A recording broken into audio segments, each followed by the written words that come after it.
Linus Tech Tips coverage of Computex 2013 is powered by Western Digital. Our trusted gaming gear partner is Corsair Vengeance, and our trusted retail partner is ncix.com. Hey guys, we're here at GAMDIAS, and I know what you're probably thinking is, Slick, another keyboard video? Seriously? No guys. Okay, first we're going to do the mouse, then we'll do the keyboard. Of course, I had to get to that. Then we're going to do the headset, then we're going to do this interesting thing right here. So first we're going to go over the mouse like I just said.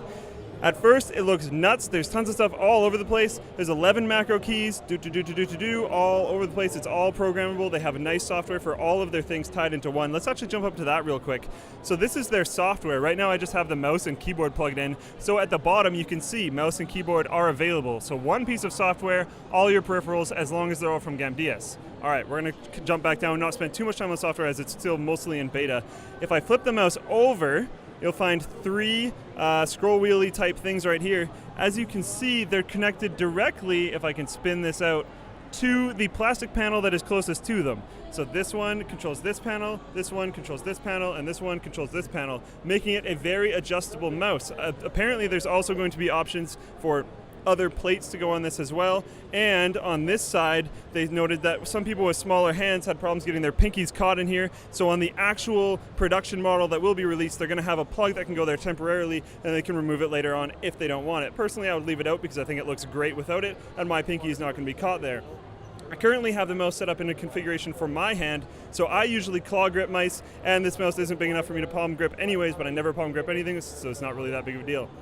So it fits me perfectly right now, which is actually kind of nice. Every finger goes into its exact spot that I would want it to go to.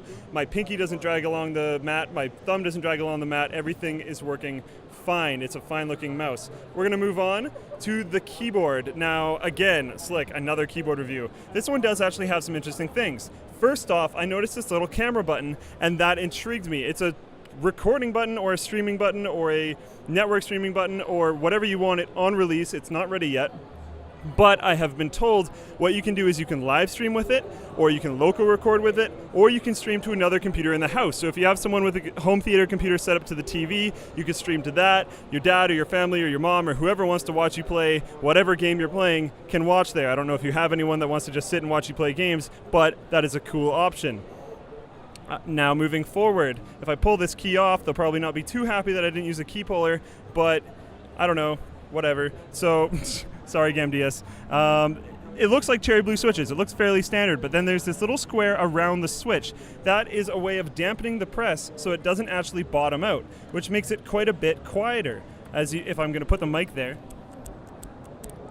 I don't know how attuned you are with cherry blues, but they're really, really loud. You can hear the click, and then you can hear it slam against the bottom of the keyboard if you press all the way down, like I do. I always press all the way down. It's a bad habit, but it is a habit.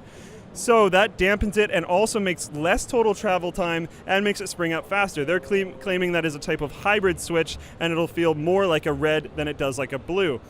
I'm not so sure how I feel about that. I like the blues and I like dampeners, but I'm not sure how much a red user would be able to actually relate the two. That's up to you. I would recommend trying it out yourself, as I do with all mechanical keyboards. Up at the top here, they've got a USB hub, one of them with mic and audio headers.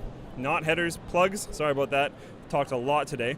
Jumping down to the bottom, they have a wrist rest. It's a massive wrist rest. Any 7G users that like their huge wrist rest will like this. One thing to notice is it's magnetic. Clips in very nicely, and if you take it off, spin it around, and put it on top of your keyboard, it actually works as a dust cover. This is kind of interesting. I do carry dust covers with my keyboards just to keep them nice and pristine, and if you're in a place that is very dusty, this could help you out. It's just interesting added functionality that GAMDIAS has done. You'll notice that their logo actually says Zeus on it. That is just actually their logo. They are GAMDIAS, as it says on the wrist rest.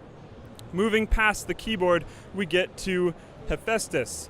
This thing is huge and crazy and has heat sinks and vibration motors and everything. So basically, I'm going to jump into the heat sinks. They're saying gamers' ears get hot. That sounds pretty accurate to me. So they have heat sinks in here to try and keep the overall temperature of the cans cold. Sorry for using terminology cans there. That's what some people call ear cups on headphones. Huge soft cups. They feel quite nice. Up here there's a little bit, not quite as much as down here, but this is the more important part in my opinion. If, say, you're in a game, someone throws a grenade and it blows up behind you, depending on what side they're on, one of the earmuffs will vibrate. and I believe if it's central, they'll both vibrate. Yeah, so if it's central, they will both vibrate. If it's on one side, one will vibrate. It's just a little bit of added functionality there. They like calling it a added fourth element, so that's kind of interesting, our fourth dimension. The boom mic is very adjustable, so if you somehow have a mouth that's over here when the rest of your face is over there, you can do that, or you can very easily have it wherever you want it. It seems to be able to be pretty stiff wherever you want it, so that is pretty cool. These things, I tested them out. The bass is pretty insane. It can pound like pretty much no other. Of course there is others, but pretty much no other. Bass is awesome. I noticed a little bit of sibilants on some highs, but those weren't that bad.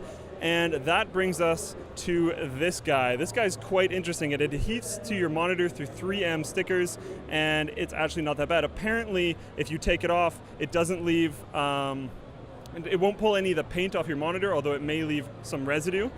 Basically what this is it's cable management for one cable. I highly suggest your mouse, as they have it set up here. And then on the back, if I can rotate this monitor, I'm getting some people trying to help me here. We'll try and get this done. I'm going to unplug the monitor, actually. There we go. There we go. Nope, this side.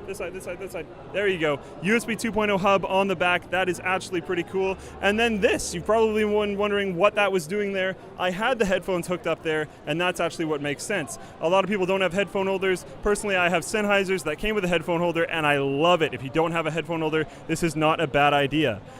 Thank you for checking out our GAMDIAS booth. They have tons of other options, so check that out. And if you want to see all the rest of our Computex content, be sure to subscribe to Linus Tech Tips.